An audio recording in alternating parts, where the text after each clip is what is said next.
Assalamualaikum warahmatullahi wabarakatuh. Alhamdulillah, pada hari ini Jumat 4 November 2022 kita bersama segenap dan seluruh masyarakat dan juga khususnya Front Persaudaraan Islam Kabupaten Tamiang dan juga seluruh Aceh. Alhamdulillah, FPI Banda Aceh, FPI Aceh pada hari ini membuka posko untuk korban banjir Aceh Tamiang pada hari ini.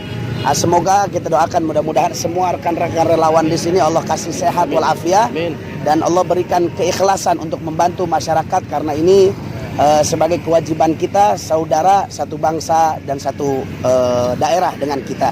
Mudah-mudahan Allah ganti berlipat-lipat ganda daripada pahalanya itu semua. Amin amin ya rabbal alamin. Yang mau bantu dari Hilmi. Nah, yang mau bantu masyarakat semuanya lewat Hilmi, Front Persaudaraan Islam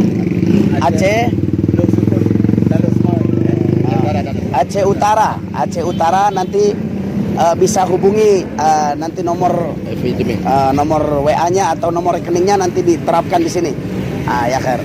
Mudah-mudahan semuanya Allah Subhanahu wa taala segera memberikan keadaan yang terbaik untuk masyarakat Aceh Tamiang ini. Amin amin ya rabbal alamin. Wassalamualaikum warahmatullahi wabarakatuh.